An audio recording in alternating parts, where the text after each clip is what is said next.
의사소통을 할 때 사실은 그 언어보다는 표정이나 제스처로 많이 전달이 되거든요. 근데 이제 마스크를 이렇게 하고 하니까는 때로는 이렇게 저처럼 눈웃음을 못 치는 사람들이 좀 오해가 돼요.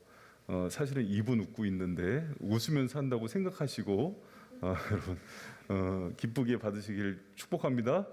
철야 때 힘들고 지치는 가운데도 이렇게 이 중보기도 이 시간 자체가 굉장히 치열하잖아요. 근데 이 시간 통해서 하나님의 넘치는 은혜와 위로와 또 성령의 샘을 주시는 은혜가 이 교회와 또 가정에 함께 있기를 축복합니다. 여러분 오늘부터 그 바울의 기도 시리즈를 제가 한 3개월 한 2개월 반 정도 진행할 것 같아요. 한 9번 정도. 너무 중요한 그 본문인데 제가 이제 오늘 로마서부터 이렇게 진행을 하도록 하겠습니다. 여러분 로마서 말씀을 보면은 로마서는 그 전반부와 후반부에 사도 바울이 자신의 사명을 밝혀요. 자기가 서바나 쪽으로 가면서 로마에 있는 성도들에게 가서 복음을 증거해야 되는 것들을 밝혀요. 그리고 본인의 사명이 이방인의 사도임을 밝힙니다. 그런데 그것을 이제 그의 1장과 15장에 이렇게 밝힙니다. 그래서 이제 요거를 봉투 구조라 그래요. 인클로저라고 그래서 앞뒤에 자신의 사명을 이렇게 강조하고 있다. 그런데 그 하나님께서 주신 그 사도로서 이방인의 사도로서의 사명을 강조하면서 뭐가 함께 강조가 되고 있냐면 분명히 이방에 가서 복음을 증거하는 사명이 있는데 또 로마에 가서 복음을 증거해야 되는데 막힌다는 얘기가 강조가 돼요. 2번이나. 여러분 이렇게 생각하셔야 돼요. 우리에게 주신 사명을 하나님께서 주셨으면 순탄해야 되죠. 하나님이 인권도 주시고 물권도 주시고 환경도 열어주셔야 되죠. 그렇게 생각하는데 사도 바울 얘기를 들어보면은 그렇지 않다는 거예요. 그리고 무엇보다도 중요한 이방인 전도의 사명을 감당하는데 길이 막히는데 그것도 여러 번 막힌다고 강조해서 얘기해요. 그게 로마서에서 아주 강조되고 있는 부분이에요. 그래서 로마서를 1장부터 16장까지 입체적으로 이렇게 보면 사도 바울이 자신의 사명과 함께 많이 강조하고 있는 부분이 이 싸움이 쉽지 않다는 부분을 강조하면서 이게 여러 번 막히고 사탄과 여러 가지 상황의 환경의 시험이 크다는 것들을 강조해요. 물론 하나님의 도우심도 있지만 이렇게 길이 여러 번 막히고 시험과 환경에 어려움이 있다는 것들을 동시에 강조하고 있습니다. 사랑하는 성도 여러분, 주님의 길을 가지요. 사명의 길을 가지요. 그러나 그 길이 평탄하지만은 않다고 주님이 얘기하십니다. 사도 바울이 이 로마서 말씀을 주면서 사실은 제가 이제 첫 시간에 이 말씀을 준비한 이유는 우리 바이센교회가 하반기 시작하면서 여러 가지 또 샘지기들도 세우고 새로운 또 사명을 향해서 333 비전을 향해서도 나오고 그러잖아요. 그러면 이렇게 대로가 이렇게 열릴까요? 여호수아가 가나안 땅으로 들어가면 이렇게 막 가나안 땅 족속들이 어서 오십시오 막 그러고 열어줄까요? 그러면 수많은 적들과 막 난공불락의 여리고성과 가나안 족속들이 막 맞고 그러겠죠? 우리 인생도 똑같아요. 그리고 특히 처음에 신앙생활을 하면서 초신자 때 처음에 은혜 받을 때는요 막 팡팡 뚫리는 것 같아요. 그런데 사명이 중해지고 또 이제 점점 성숙해질수록 치열해지는 것들을 느껴요. 제가 이제 여기 이제 철야 기도에 오시는 분들 보면은 그런 이제 싸움꾼들이 오시는 것 같아요. 그럼 여러분 우리가 이제 질문을 해야 돼요. 왜 하나님이 그 사명의 길을 힘들게 가는데 그렇게 여러 번 막혀지는 그런 것들을 허용하실까? 여러 가지 이유가 있는데요. 여러분 오늘 본문에 보면 한 4가지 그 이유들이 나와요. 첫 번째 이유가 가치 훈련 때문에 그래요. 가치 훈련. 여러분 15장 22절에 보면 그러므로 내가 너에게 가려하던 것이 여러 번 막혔다는 얘기는요. 여러분 성경으로 한번 보세요. 그 21절에 보면 기록된 바 주의 소식을 받지 못한 자들이 불꽃이요 듣지 못한 자들이 깨달으리라 함과 같으리라는 게 뭐냐면 사도 바울 자신의 그 사명을 얘기하는 거거든요. 제가 그걸 하는데 그렇기 때문에 그러므로 내가 너희에게 가려하던 것이 여러 번 막힐 거야 이렇게 얘기하는 거예요. 그 사명, 그 복음 증거의 사명을 하기 때문에 막히는 건 당연한 거야 이렇게 얘기하는 거예요. 여러분 우리가 그 복음 증거의 사명과 전도의 사명과 하나님의 일의 사명이 크기 때문에 그 결과로 당연하게 이렇게 막히는 건 당연해 이렇게 사도 바울이 진술하고 있는 거예요. 여러분 제가 제 얘기예요. 사명을 받고 정말 은혜 가운데 신학대학원을 가자마자 IMF가 터졌어요. 그래서 등록금 낼 돈이 없어요. 그럼 여러분 이게 막히죠 길이. 그래서 저희 부모님들이 굉장히 안타까워하셨어요. 왜 그러냐면 동생은 일반 학과인데도 유학자금 그때 90년대 여러분 어기면 아파트를 샀어요. 의정부에서 아파트 값이 7, 8천이면은 30평대를 샀거든요. 근데 그걸 뭐 선뜻했는데 대학원 그 신학대학원 가는데 200만 원이 없어서 못 대주는 거예요. 그러니까 전도사하면서 어렵게 벌어요. 그리고 길이 막히죠. 그럼 여러분 사명의 길을 가야 돼요, 말아야 돼요. 그런 일들이 있다는 거예요. 여러분 주성민 목사님이라고 감리교 목사님은 하나님의 사명을 받았어요. 받았는데 감리교 이제 대학원을 목사가 되려고 갔다 보니까 5, 6번을 떨어지는 거예요, 대학원. 그렇게 어렵지도 않은데. 그럼 여러분 거기 가야 돼요, 말아야 돼요, 주의 길을. 그래도 가는 거예요, 막혔지만. 여러분 그러면은 그렇게 여러 가지 이제 여러분 김병년 목사님은 주님의 길을 가는데 애 셋 남겨놓고 사모님이 쓰러져서 식물인간이 돼요. 그리고 이제 물어보는 거예요. 그래도 갈래? 그러면 가야 돼요, 말아야 돼요? 여러분 장애물이 있는데 사명의 길을 가는 거예요. 그래서 사도 바울이 똑같이 여러분 15장 28절에 보면 그러므로 내가 이 일을 마치고 이 열매를 저에게 확증한 후에 너희에게를 지나 서바나로 가리라 이렇게 대답하는 거예요. 그러니까 여러분 우리에게도 동일한 이 대답이 있길 축원합니다. 여러 가지 상황이 막히고 이럴 때는요 하나님 묻는 거예요. 그래도 너희에게 이게 가치 있는 일인지를 묻는 거예요. 여러분이 상황을 막아두는 이유는 뭐냐면요 하나님이 뭐가 더 가치 있는지를 확인하는 거예요. 그래도 가치 있어? 이렇게 물질보다도 이 길 가는 게 가치 있어? 묻는 거예요. 여러분 보세요. 샘지기를 뽑고 예를 들어서 교회에서 어떤 직분을 줘요. 그러면 이제 자신의 우선순위랑 밀려요. 영혼을 섬기는 일이 더 가치 있으면은 힘들어도 그걸 하게 돼요. 근데 상황 때문에 이거 못해요 하는 건 뭐냐면은 영혼을 섬기는 것보다 돈 버는 게 가치 있어요 그런 거예요. 여러분 물론 제가 봐요. 제가 다 상황 이해합니다. 그러니까는 아이들 키우고 직장일 때문에 잠시 물러나는 건 전략상 괜찮아요. 그러니까 이제 막 그런 것까지 제가 이해 못하는 건 아니에요. 그러나 여러분 하나님 일을 할 때는 여러분 그 상황이 막히고 그럴 때 다시 한번 자신의 가치를 점검기 위해서 이런 막히는 상황들이 온다는 걸 기억하시고 여러분 전략상 후퇴도 있어요. 사도 바울도 복음 전하다가 그럽니다. 데살로니가에서 전하다가 빠져나가기도 하고 그래요. 그러나 여러분 우리가 다시 이런 상황 속에서 내가 정말 가치 있는 게 무엇인지를 확인하고 그런 상황 속에서도 사도 바울처럼 그러나 내가 서바나로 다시 가리라 하는 고백을 하는 저 여러분들을 축복합니다. 여러분 그래서 상황을 하나님이 때로는 이 상황을 하나님께서 막여지는 걸 허락하시는 거예요. 여러분 그리고 두 번째로 상황이 막여지는 이유는요 시선 훈련입니다. 상황이 막혀져야지 어디를 바라볼 수 있게 되냐면 상황이 다 막혀졌을 때 비로소 하나님을 쳐다보게 되는 거예요.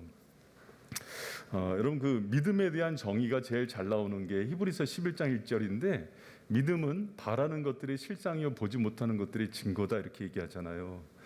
상황 바라보는 것들을 이렇게 하다가 사람들은 다 상황을 바라보거든요. 현실적인 걸 바라보다가 언제 보이지 않는 하나님을 바라보냐면은 이제 다 막혔을 때 환경이 그때 정말 이제 보이지 않는 하나님 의지하기 시작하는 거예요. 여러분 제가 그 믿음은 그래서 제가 예전에도 한번 설교를 했죠. 시선 싸움, 관점이다 이렇게 얘기를 했는데 오늘 새벽에 양 목사님 설교에 정말 많이 은혜를 받았어요. 제가 새벽 설교 와서 정말 성령 충만하고 은혜를 많이 받았는데 이렇게 얘기를 하더라고 양 목사님이. 왜 하나님은 꼭 원망의 상황까지 뒀다가 원망 불평 소리를 듣고 그때 왜 거기까지 밀어놓느냐 이렇게 물어봐요. 기억나세요? 정답이 뭔지? 하나님 앞에 세우기 위해서래요. 왜 그러냐면 원망 불평까지 가는 상황이 뭐냐면 우리 한계 상황이에요. 도저히 우리 힘으로는 할 수 없는 상황에서 원망 불평이 터져 나와요. 그때 비로소 하나님 쳐다보면서 원망하는 거예요. 그 전까지는 자기 힘으로 좀 지낼 만하다고 잘난 척하다가 이제는 땅바닥 치는 순간이 원망 불평이 나오면서 하나님한테 이제 좋은 소리 안 나는 순간이거든요. 그때 시선이 돌아가는 거예요. 하나님께. 그런데 하나님은 속이 좋으셔요. 그렇게라도 하나님 보기를 원하시기 때문에 극단적인 상황으로 몰아두시는 거예요. 여러분 그런데 하나님이 이렇게 시선 처리 훈련이 되냐면 이렇게 믿음 좋은 사람들은요 바로 쳐다보는 거예요. 작은 문제 앞에서도.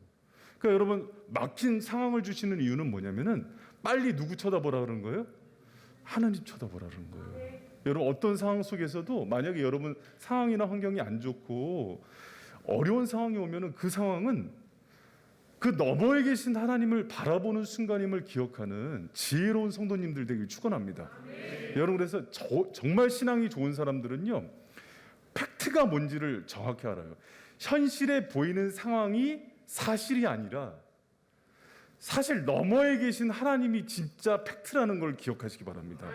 여러분 예전에 뭐 목사님들 좀 자주 하셨던 그 예화 중에 그 구두 회사 얘기가 있어요. 구두 회사에서 그 아프리카로 그 마케팅 그 조사 보냈다 그랬잖아요. 두 사람을. 그랬더니 한 사람은 여기 신발 못 판다고. 근데 한 사람은 여기 신발 시장이 무한대라고 보고를 했대요. 두 사람 차이가 뭐예요? 관점 차이죠. 한 사람은 맨발로 다니니까는 여기는 장사 못 한다 그러고 한 사람은 맨발이기 때문에 무한대로 장사할 수 있다 그러고. 여러분 그 뭐 경영학적으로 볼 필요 없고 하나님의 관점으로 보는 게 중요하다는 거예요. 여러분 우리가 리더는요 그런 하나님의 관점이 필요해요. 사실 신앙 훈련은 그래서 땅의 관점으로 보는 게 아니라 성경의 렌즈, 하나님의 렌즈로 문제와 사건을 보는 사람들이 진정한 리더가 되는 거예요. 여러분 그런 은혜의 사람들 되길 축원합니다. 여러분 뭐 다윗과 골리앗 싸움도 마찬가지잖아요. 다른 사람들은 현실적으로 보잖아요. 그러나 다윗은 하나님의 관점으로 보는 거예요. 그렇기 때문에 골리앗은 저건 게임이 안 되는 거예요. 여러분 여리고성은 인간적인 수치로 하면은 못 무너뜨리죠. 그러나 하나님의 관점으로 보면은 저는 문제도 안 되는 거예요.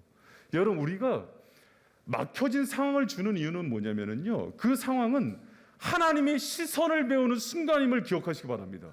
그래서 여러분 우리가 어떤 상황 속에서도요. 이 문제가 왜 터졌지? 왜 이렇게 답답한 상황이 들어왔지? 그러면서 답답해하지 말고 그 시각은 그 순간은 하나님 이 시간에 주님의 렌즈를 달라고 기억하는 저 여러분 되실 축복합니다. 여러분 제가 가끔 이제 소개하는 참 존경하는 김영 교수님이 그분 신학 자체가 뭐냐면 렌즈 신학이에요. 렌즈. 그분이 이제 노년에 지금 이제 은퇴하셔서 워싱턴에 가 계시는데 그분의 노년에 쓴 책의 모든 부분에 하나님의 렌즈라는 얘기가 꼭 들어가요. 진짜 믿음 좋은 사람은 누구냐면은 하나님의 관점으로 모든 걸 쳐다보는 사람이라는 거예요. 그 렌즈가 있는 사람 옆에 붙어 있으라는 얘기를 해요. 여러분 누가 진짜 좋은 사람이냐면은요 딱 그 사람한테 가면은 세상적인 관점으로 얘기하는 사람이 있고요. 모든 것들을 하나님의 렌즈로 해석해 주는 사람이 있어요. 여러분 그 사람이 여러분 가운데 있다면은 그 렌즈를 가진 사람 옆에 있길 축복합니다. 그리고 여러분이 그 관점이 있는 사람이 되는 게 중요해요. 그리고요 하나님이 자꾸 그런 막혀진 상황들을 주는 이유는 뭐냐면 그런 상황들이 있어야 훈련이 되는 거예요. 왜 이 상황도 막힌 상황 속에서 어떻게 보기를 원하시는지를 훈련하는 겁니다. 여러분 그런 우리 지혜로운 성도들 되길 축복합니다. 그리고 여러분 막힌 환경을 허락하는 이유는요 자기 부인을 훈련시키기 위해서예요. 자기 부인을. 여러분 그 15장에 보면 23절에 사도 바울이 자기 얘기를 해요. 23절에 이제는 이 지방에 일할 곳이 없고 또 여러 해 전부터 언제든지 서바나, 로마 그쪽으로 가려는 원함이 있었다 이렇게 얘기를 해요. 그리고 24절에 이는 지나가는 길에 너희를 보고 로마에 있는 너희를 보고 먼저 너희와 교제하여 약간의 만족을 얻은 후에 그리로 보내줌을 바람이다 하면서 자기 소원을 얘기해요. 근데 25절에 보면 그러나 이제는 내가 성도를 섬기는 일로 예루살렘에 간다 이렇게 얘기해요. 왜 그런 거 아니? 내 바람은 서바나와 로마로 가는 거였는데 성령의 뜻은 예루살렘에 머무는 거였다는 것을 밝혀요. 왜 예루살렘에 머무는 걸 밝히냐면 여러분 그 25절 그 이하에 보면은요. 예루살렘에 그 기근이 와요. 그래서 어려움을 당해서 주님의 시선이 어디에 머무냐면 가난하고 어려움을 당한 성도들을 구제하기를 원하세요. 사도 바울은 눈이 어디가 있는데 빨리 로마로 가서 복음 전해야 되는데 주님은 그게 먼저가 아니야. 지금 예루살렘에서 어려움 당한 사람들 먼저 구제해 이렇게 보내주는 거예요. 그리고 또 하나 예루살렘에 어려움을 당했을 때 마게도냐와 아가야 성도들이 연보 헌금을 모아서 보내줘요. 근데 여러분 여기서 중요한 일이 있어요. 마게도냐와 아가야는 어디입니까? 지역이 이방인 그리스도인들이에요. 예루살렘은 정통 유대인 그리스도인들이에요. 초대교회 문제를 잘 알죠. 두 파 간의 갈등이 있었어요. 근데 여러분 바울은 이방인 선교사예요. 근데 이방인들을 누가 맞이해 줘야 되냐면 예루살렘에서 맞이해 줘야 돼요. 근데 예루살렘에 기근이 일어나서 이방인 그리스도인들이 예루살렘을 돕는 문제가 생긴 거예요. 그래야 이방인과 예루살렘 그리스도인들 중에서 하나됨이 일어나는 거예요. 아무리 복음이 전해도 그리스도 안에서의 갈등이 일어나잖아요. 교회 안에서 아무 소용이 없는 거예요. 그래서 하나님께서 바울의 시야보다 그분의 시야가 넓죠. 그러니까 우선순위를 그분이 성령의 순서대로 끌고 가시는 거예요. 그러면 사람은 어떻게 누구 순서를 따라야 돼요? 성령의 순서를 따라야 돼요. 그래서 여러분 하나님의 일을 하다 보면은요 때로는 이해 못할 때가 있어요. 성령이 이걸 왜 막으시지? 여러분 사도 바울이 2차 전도 여행 때 그랬죠. 사도 바울의 계획은 어디였어요? 아시아로 들어가는 거였죠. 근데 마게도냐에 있는 홍상을 통해서 어디로 가라 그러세요? 유럽으로 가라 그러죠. 근데 사도 바울이 이해를 못하니까 막 애를 쓰죠. 근데 여러분 결국은 성령에 굴복돼서 유럽으로 가는 거예요. 여러분 하나님의 일을 하다 보면은요 그 환경이 막혀지는 걸 통해서 뭘 배우냐면은 내 뜻을 내려놓고 내 계획을 수정하고 자기 부인하는 훈련을 하는 거예요. 하나님이 상황을 막으시는 이유는요 그걸 통해서 겸손케 하시고 낮추시고 이 일이 우리의 힘으로 되는 게 아니라 성령의 은혜로 가능케 됨을 보여주기 위한 과정임을 기억하시기 바랍니다. 그래서 여러분 상황이 막히는 게요 오히려 유익할 때가 있어요. 막 승승장구하는 것보다 때로는 상황이 막혀서 주님께 무릎 꿇고 성령의 도움을 구하는 게 우리에게 훨씬 유익할 때가 있어요. 그래야 낮아지고 겸손해지고 나를 부인하는 그런 유익함이 있다는 것을 기억하는 저와 여러분 되시길 축원합니다. 네, 여러분 그리고 네 번째 중요한 게요. 이게 중요해요. 막혀진 것은요. 기도 훈련이에요. 기도로 돌파하는 훈련을 지키기 위해서요. 사도 바울이 이제 이 부분을 가장 중요하게 얘기하는데 15장 30절 말씀 같이 한번 읽어봐요. 시작. 형제들아 내가 우리 주 예수 그리스도로 말미암아 성령의 사랑으로 말미암아 너희를 권하노니 너희 기도에 나와 힘을 같이하여 나를 위하여 하나님께 빌어. 여러분 다 제가 쓰진 않았는데 하나님께 빌어서 31절, 32절, 33절을 보면은 유대에 순종치 않은 자들에게 구원을 받게 하고 예루살렘에 대한 나의 섬기는 일을 성도들에게 받음직하게 하고 그래서 복음 증거하는 일과 섬기는 모든 일이 가능하게 하는 일에 뭘로 도와달라 그러냐면 기도로 도와달라 그래요. 여러분 사도 바울은요 다른 거 다 양보해도 기도에 대해서는 욕심이 굉장히 많았어요. 그래서 에베소 교회, 빌립보 교회, 뭐 로마 교회 어딜 가든지 자기를 위해서 기도해 달라고 꼭 부탁합니다. 여러분, 사도 바울은요, 성령의 도우심과 성도들의 기도의 능력을 믿었던 사람이에요. 할렐루야. 사랑하는 성도 여러분, 주일날 대표 기도할 때 목사님 위해서 꼭 기도해 주세요. 할렐루야. 제가 기도 중에 깨달은 거예요. 그거는 저를 위해서가 아니라 교회와 여러분을 위해서예요. 여러분의 기도가 설교자의 말씀을 살려요. 그리고 여러분의 기도가 그 설교자의 기도를 도와요. 그리고 말씀에 힘을 얻게 하고. 할렐루야. 제가 아무리 많이 준비를 해도요, 여러분의 기도가 없으면 말씀에 성령의 능력이 생기질 않아요. 그래서 여러분이요, 제가 이제 오늘 새벽에도 그 느꼈던 거예요. 은혜를 받았던 거예요. 피곤하고 막 힘들어서 공부했는데 말씀을 먹으니까 힘이 나서 그 기도하는데 막 능력이 나가더라고요. 그래서 깊게 성령의 교제를 했어요. 그래서 말씀 사역자가 얼마나 중요한지 알아요, 저는.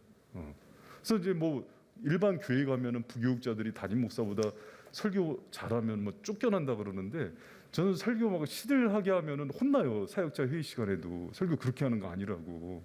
근데 여러분, 정말 설교자들을 위해서 기도해 주시길 축복합니다. 특히 담임 목사 위해서 꼭 기도해 주세요.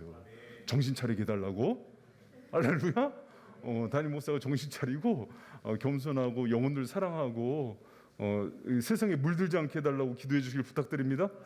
여러분, 그 기도를요, 사도 바울이 왜 하냐면은 이 여러 가지 막혀진 상황 또한 뭘로 돌파가 되냐면 기도로만 돌파가 된다는 것을 알았기 때문이에요.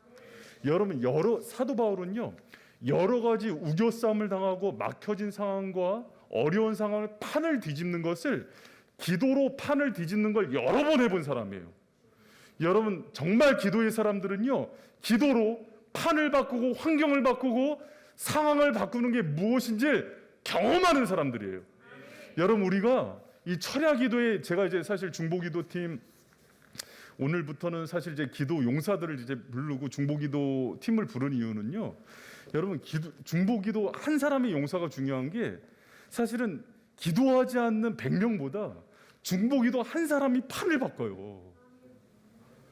그래서 여러분, 이 부분에 있어서는 뭐 교회가 평등, 뭐 공평 하나님도 그건 안 공평해요. 하나님도요, 그 한 사람의 중보기도자를 원하세요. 그래서 모세와 같은 중보자를 세우셔갖고 이스라엘 전체를 살리시는 거예요. 여러분, 그래서 사도 바울도 지금 이 막혀진 상황 속에서 이 판을 바꾸고 상황을 뒤집는데 어떤 걸 요구하냐면, 그 기도가 모든 상황들에 대한 부분을, 환경을 돌파하는 능력이 있다는 걸 얘기해 주는 거예요. 여러 번 너희들한테 갈라 그랬는데 1장과 15장에도 얘기하는, 상황이 열리지 않는다. 그러니 기도해서 이거를 열어달라고 기도하는 거예요. 여러분, 저는 이거 묵상하는데 12년 동안 바이셈 그 일들이 생각이 나더라고요. 뭐냐면, 여러분, 성도들이 늘어날 때마다 항상 공간이 좁으니까는 늘 그 기도했던 것 같아요. 하나님, 환경을 열어주세요. 이 기도 항상 나눴던 것 같아요. 그럴 때마다 하나님이 열어주셨어요. 할렐루야. 여러분, 그런 은혜가 저 여러분 가운데도 있길 축복합니다.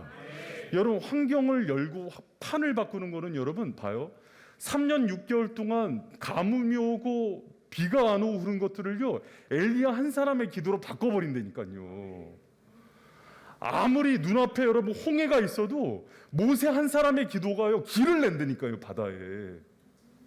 여러분, 제가 왜 이 중보기도팀을 모으냐면은, 여러분, 시들시들하고 기도할 수 없는 사람들이 교회 역사를 이루는 게 아니에요. 사도 바울도 그래서 꼭 모든 바울 서신 끝에 보면 중보기도 요청을 해요. 모든 교회에 일어나서 지금 상황이 이르니까 감옥에 있을 때, 특히 에필골목, 에베소서, 빌립보서, 골로새, 빌레몬서에 보면은 지금 내가 갇혀 있지만은 너희들이 기도하면은 하나님의 기도는 여러분 모든 것들을 열어버린다고. 여러분, 그 기도로 모든 상황을 돌파해내는 저 여러분 되시길 축원합니다. 여러분, 2차 세계대전 얘기잖아요. 영국이, 독일은요, 여러분 원래 그 로켓하고 그 비행기에 강해요, 공중전에. 그러니까 런던을 폭격할 때 이미 그 영국의 그 기세가 꺾여갖고 비행기 10대만 있었어요. 독일군은 이제 마지막 전쟁에서 이제 200대를 띄워갖고 저녁에 야간 공습에 들어갈 때였죠. 근데 이제 영국이 이제 패색이 짙어갖고 끝날 판이었어요. 근데 갑자기 오다가 갑자기 회항을 하는 거예요. 그래서 이게 이제 그 전쟁사에서도 이게 미스테리였죠. 그래서 그 독일 그 비행사를 하나를 포로 잡아서 나중에 물어봐요. 왜 그랬냐고. 그랬더니 이게 독일군이 하는 얘기. 아니 영국군이 500대가 넘게 떠서 오는데 어떻게 우리가 이기냐고. 그래서 나중에 신디 제이콥스라는 그 신학자가 조사를 해보니까는 영국이 아무것도 없으니까 그때 당시에 이제 영국이 막 웨일즈 대부흥기였거든요. 9시마다 전 교회가 기도를 했던 거예요, 저녁에. 그러니까 9시 중보기도 시간이었는데 야간 공습이 오니까는 여러분 그게 뭘 받겠어요? 200대의 비행기가 동시에 하나님이 그 비행기를 본 거예요. 500대, 1000대도 넘는 그 비행기가 와갖고 자기들을 덮치는 걸 본 거예요. 무서워서 도망갔대요. 여러분 2차 대전이 아주 그냥 미스테리죠, 그게. 여러분 우리가 그런 하나님의 일들을 경험하는 은혜가 있길 축원합니다. 우리 힘으로 싸우는 거 아니에요. 일들 할 때. 여러분 봐요. 그런 얘기 하더라고요. 사업하는 분들이. 10억, 20억 버는 사람들은 노력으로 번대요. 제가 돈 얘기해서 죄송합니다.